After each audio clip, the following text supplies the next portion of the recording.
Yo. Welcome into the ChrisBeCappinn show, man. Today is the last day of July. July 31st is here.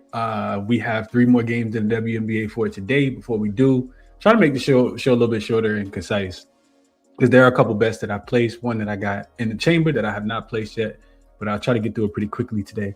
As far as yesterday, Connecticut, Chicago, I told you guys I was going to bet the over 89.5. They did not score in the last 2 minutes. The total ended right at 80. I want to say 88. So just 2 minutes without a bucket. And that's a terrible way to lose. Full game did end up going over. Minnesota-Toronto was on the short list. I didn't bet it. 188.5 was easy under. I think they finished like 175, 176. Jackie Young, I did bet though. Jackie Young, 17.5 points. She got there in the first half. Jackie Young, 20 points in the win. I told you guys about that one. I think it was plus 193. So I still ended up with some profit yesterday. Thanks to Jackie Young and thanks to the referees as well, because New York probably should have won that game. The ball definitely went off Asia Wilson last night. If you guys stayed up to watch that, which I did. So profitable day overall. There's been a lot of profitable days in a row now, and we'll jump right into it, man. Let's go. So first up, we'll start with Jackson, AI Sports Betting Tool. Today I asked Jackson for player props again. So you guys been watching the stream repeatedly, then I'm kind of sticking with the same prompt because it's been doing well. I asked Jackson to analyze today's WNBA slate to identify the highest value opportunities for player props, focus on lines that show a significant discrepancy against 5-game rolling averages, tracking changes in usage rate due to injuries or favorable defensive matchups, specifically targeting matchups for points, rebounds, or assists, provide the data, the underlying metrics, and reason for each recommendation. The first play, I'll give you guys the second play, actually. I like the second play more than I like the first play. The second play is on Paige Bueckers over her 23.5 points plus rebounds. It says that she's become the focal point of this Dallas Wings attack, showing a significant discrepancy against her season average and her 5-game rolling average.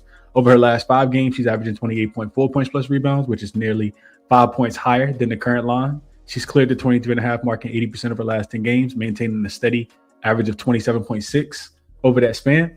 So then you have the matchup and analysis in defensive metrics, and it says Bueckers faces a Washington defense that has struggled significantly against her position. Washington ranks third, which is third strongest in defensive rating against her position, but the raw data suggests Bueckers finds ways to exploit them regardless of the scheme.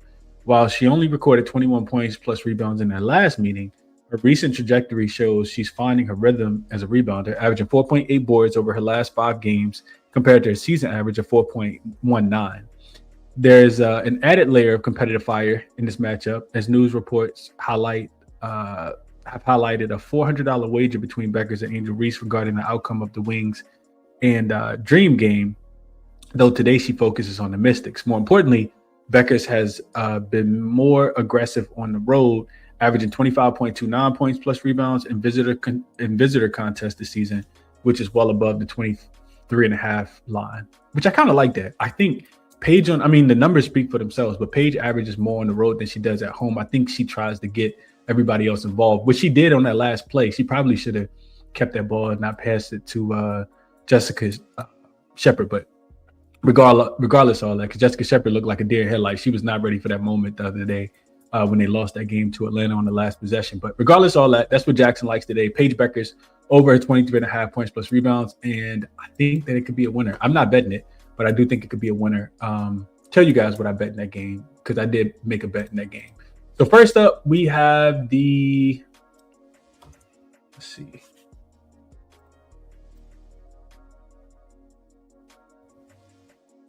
All right, let's jump into it. So first up, we have the Dallas Wings and the Washington Mystics. And you got the Mystics at home as a dog. We know that they've been good in this role all season. Real quick, just double checking the injury report. Dallas, neither one of these teams have anybody on the injury report at all. I didn't even look at it because I know that it's just really, really good. But the Mystics as home dogs this season, 3-4 straight up, 6-1 against the number. The only time that they didn't cover was against the Valkyries, where they lost by 13. Outside of that, they've covered every single game as a home dog. And I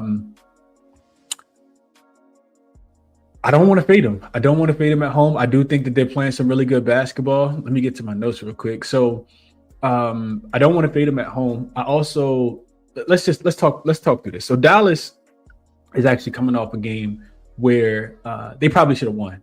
5-point play or whatever it was to Alicia Gray with Arike Agumbawale getting called for that flagrant, and then they get an upgrade and like all of that stuff, and then Alicia Gray ended up hitting the shot off the backboard to put them up by 2. So you go like 5 points in like less than 8 seconds to win the game. So they've actually the Wings have actually lost back-to-back games now. They're still 7-3 straight up in their last 10. They don't have a look-ahead spot. I think they got Connecticut, then they play Washington again, and only 1 day of rest. Now on the Washington side of things, they do have an extra day of rest, so 2 days of rest for them. Second straight home game after the break. 3 straight wins for them. They've also won 7 of their last 10 games, and they've covered 4 straight. So the Mystics are one of the hottest teams in the WNBA, especially when you talk about who those wins came against, right? We talked about this going into the break. They were the hottest team going into the break. They had beat the Aces and they beat the Portland Fire. The Aces and the Golden State Valkyries in back-to-back games. 2 of the probably best 3 teams in the WNBA outside of Minnesota right now. And then they had the layover because of the All-Star break, and they come out and they end up beating Connecticut, and they cover that game as well. So they've been hooping, and primarily on offense. 3 straight overs. They've gotten to at least 90 points in 3 straight games, and they don't play again until the 5th. And again, that game will be against Dallas as well, and it'll be in DC, so they don't have to travel at all. When you go back and look at what happened in the first matchup, because this is the second one this season, Dallas did win that game 92-69 as 4.5 point favorites in that game. What I like in this game and what I bet first half under. I'm thinking full game under, but I think first half makes the most sense. Lot of things, a lot of confluences, I like to say, in this spot. But I'll just give you guys the numbers over on the Money Baller. Matter of fact, I'll take you guys over to the Money Baller. Let's take a quick field trip over to the Money Baller, and I'll show you guys what I saw. So first off, I know Dallas is probably going to be a little tight after losing that game the way that they did. I'm not a big believer in this Washington Mystics offense as yet, especially against a team that can slow things down and play pretty slow, which is what Dallas likes to do as well. So we can see here, first thing I look at is defensive rating. Both of these teams, of course, really good defensive team. Mystics 3rd in defensive rating. The Wings are 6th in defensive rating. Then I look at pace. The Mystics are 14th in pace, and the Wings are 11th in pace. And then I come down here and I start looking at some of these trends, because at first I was just going to play full game under, which I still may add something on the full game under. But the Mystics in the first half been an under team all season, 19-7-1 to the under. And then the Wings also a strong first half team under as well, 19-8-1 to the under. If they're a road favorite laying points, 6-2 to the under. Mystics is a home dog, 4-3 to the under. Wings at the rest disadvantage, 9-2 to the under in the first half. So a lot of these confluences, in my opinion, the Wings are not the greatest. They're not the strongest offensive team in the first half. You see the 10-17-1 to their team total under in the first half. If they're laying points, 5-2-1 to the under. Mystics also not a great first half team as far as scoring, 18-8-1. You can see that right here. So yeah, I like first half under a lot. Mystics first half, opponent first half team totals 18-1. So they play really good defense, specifically early in games. Dallas, for whatever reason, it can pick it up in the second half. And I do think they're still the better team between these two. Now, of course, if you're talking about this, and one more thing I want to show you guys real quick, because this is full season. I just want to look at the last 10 games. We can see that the Mystics, one of the things I wanted to look at was the Mystics pace. So they're 14th in pace because they've been scoring the basketball so much better. Still 14th in pace in their last 10 games. And Dallas 13th in pace as well. Last 5 games, Mystics offense has picked up a little bit. Offensive rating still 11, but they are 14th in pace. So they're still playing super slow, and the Wings are 12th in pace. So I wanted to make sure I showed you guys that as well. 82.5 was the number. I don't think we see 41, at the first, at the end of the first half in this game. So I like first half under. I think one of the things that stick out to me is Washington. They are the best rebounding team in the WNBA, but but Dallas is the number 1 defensive rebounding team in the WNBA. I think over the last 10 games, they're like number 2. So I expect them to be able to keep Washington off the boards and limit the Kiki Ariafins and the Shakira Austins being able to dominate the glass. Jessica Shepard is going to, have her work cut out, but I think she had 16 boards the last time that these teams played. So, and Washington's offense is still, while better, they were playing against Connecticut in the last game. So I bet first half under. Not sure if I'll get there with the full game under, but I do think that this is an under game. So that's what I bet in the first one. No player props, but I like the Paige Becker looks because I think she will probably get busy in this one. All right, next game up is Seattle and Atlanta. Line is at 12. Double check real quick. 12.5. Total is total is 178.5. So it is going up a little bit. It was 177.5 earlier. I agree with the total going up as well. So injury report here, we got Dominique Malunga listed as probable, and then Izzy Magmawar is actually off the report. Tahina Papao continues to be out on the Atlanta side of things. I think she'll be reevaluated next week, I think is what I read. So Seattle, they played without Malunga against probably the hottest offense. Well, not probably, the hottest offense, which we'll talk about in just a second, in Indiana Fever, because they in the last game. And they weren't ready. They were not ready without Dominique Malunga. They ended up giving up 105 points. They lost that game by 10, 105-95. Before that, they had actually covered 3 in a row. This is their first road game after 3 straight home games. Something I wanted to make sure I look a little bit deeper in, because for whatever reason, I know they're a young team, but Seattle just doesn't perform as well on the road. So I wanted to keep that in mind. On the Atlanta side of things, they're coming off that 1-point win over the Dallas Wings 2 nights ago. And they've won 5 in a row now, but they've only covered 1 of their last 10. And they don't have a revenge game. And they do have a revenge game. I'm sorry. They do have a revenge game on deck against the Las Vegas Aces coming up next week when they come to town. So the way I kind of think about this game, and this is the third matchup between these two teams. Seattle won the first one in Seattle. If you guys remember, they ended up smoking Atlanta, beat them by 15 as 8.5-point home dogs. But they did catch Atlanta slipping because Atlanta was playing the second leg of a back-to-back after losing against the Golden State Valkyries the night before. I vividly remember that. That's when the Atlanta tailwind kind of started, and they, were struggling. Now they kind of digging themselves out of that a little bit. Atlanta comes back home in the next matchup. They beat the Seattle team about 2 weeks later. They were beat them by 11, but they were laying 12.5 points, which is right where this number is. Seattle, has covered both, and the first one went under, the second one went over. It's hard for me to want to get to an under just because I know that Atlanta, most of the time their own kryptonite. Like, they have really good players, but as far as field goal percentage, they just can really, really struggle to score the basketball. Seattle's playing up and down the floor really, really fast. I do think Seattle's going to be able to score in this game. So I would bet over before I bet under. But I bet Seattle. I like Seattle in this spot. I still think that they're undervalued in the market, in my humble opinion. As bad as they've been on the road so far this season from a straight up perspective, just 2-13. That's not great at all. They are 7-8, which also isn't great, ATS wise, when they're getting points on the road. But they're 4-1 ATS in their last 5 when they're getting points on the road. And those covers came against the Sparks, the Atlanta Dream, of course, which they covered that last one, the Washington Mystics, and the Indiana Fever. So I like that. I looked at Atlanta. Not a team that's trustworthy. I already mentioned them only being 1-9, I think it was, in their last 10 games laying points, but they're 1-4 ATS when they're laying double digits at home this season as well. And then another thing I wanted to look at was just like, how does the momentum kind of propel based on that 1-point win? So I looked at double digit favorites coming off a win of 3 points or less. And they covered just 39% of the time, all time. Just 39% of the time, just 33% of the time, this season, I think is what it was. Yeah, I think it was this season. So yeah, I think Seattle is the right side in this game. I also looked at teams getting double digits with the rest advantage as road dogs, and they cover about 60% of the time as well. 5-1 ATS, 63% of the time this season. So I am on Seattle in this spot. I think they can keep it close with Malunga being back. So that's my thought process on this one. Last but not least is Indy and Portland. So Indy, Portland, this is the one that I didn't bet. I bet the first two, but this is the one I did not bet. We have Monique Billings, Leah Boston, and Caitlin Clark all listed as probable for this game. On the Portland side of things, nobody on the injury report. So Indy is actually one of the hottest offenses that we've seen in modern day basketball. Like, they are rolling. They've won 4 straight. They've covered 3 straight. They played in 3 straight overs. 8 of their last 10 have gone over the total. Their last 3 games have all cleared 200 points or more. And this is their second straight road game. They beat Seattle, of course, by 10 the other night without Malunga.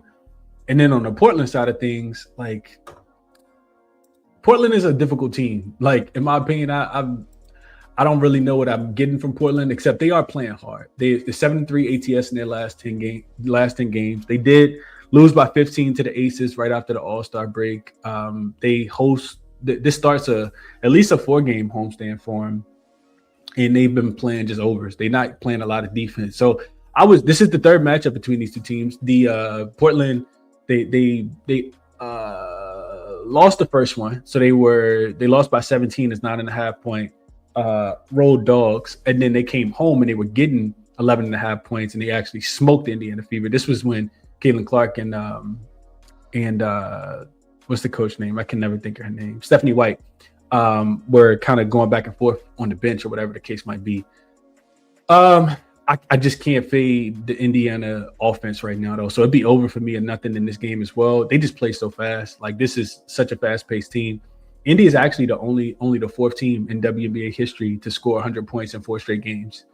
I try to make a case for Portland, and the only thing I could come up with is that when I look at teams that have scored 100 points in 4 straight games, they are only 1 in 3 ATS in the history of the database. It says that even if they score, in the next game, they don't always cover. Then I look at the Fever when they've been laying points this season. They're just 2 and 4 ATS as road favorites this season, and they've only covered a number this big once. I forgot who they were playing against, but they've only covered an 8.5-point spread once this season. The Fire, on the other hand, aren't great, but they are 5 and 4 ATS as home dogs. They've covered 3 straight as home dogs, and versus Dallas twice and against the Las Vegas Aces. So I would put those teams in the same, category as this Indiana Fever team. The case for Indy, though, is they're just the hottest team in the league, and Portland can't stop a nosebleed right now, not even if they had a beast towel. This Portland team has given up 98 to the Las Vegas Aces in their most recent game, 101 to the Dallas Wings, another 101 to the Minnesota Lynx. And, those are really good offenses. The problem is this may be offense that's better than all 3 of those right now. Like, just with the pace that they're playing with, they're just getting up and down the floor. They get Aaliyah Boston back. So, yeah, it's difficult, man. This is one that I don't feel super confident in. I guess I just play the over or kind of stay off the game. Total has gone up, though. This open 184.5 is all the way up to 188.5 now. So I don't really want to get the worst of the line. But I guess if I had to play something, this might be a total that I would be looking towards the over on. Even though I don't think I've ever played a total in the W at 188. That's a tad bit too high. Even though I just mentioned that the Fever games have all crossed 200 points in their last 4. This is the one game that I did want to go to outlier for because there is a player prop that stands out, and this is the one that I'm probably going to end up betting. And that player is Miss Boston, Aaliyah Boston. I just love the matchup for Aaliyah Boston in this spot. You can see that even on the full season, she's only over in 52% of her games. She's averaging right at 17 points per game. Her line is sitting at 17.5 today. But she has the best matchup, in my opinion. If you know anything about this Portland defense, they like to put 2 on the ball. So they like to trap. They like to do all of those type of things. And I think that will not necessarily I think it will. I think it'll limit Kelsey Mitchell, who's been hooping. Like, I'm afraid to take the under on Kelsey Mitchell, but Aaliyah Boston has the better matchup, in my opinion, because she'll get the ball, and I don't think that they'll put 2 on her. I think she'll be able to go to work in the paint. Asia Wilson, dominated this team. The Portland Fire just don't have a center, which is why they give up so many points.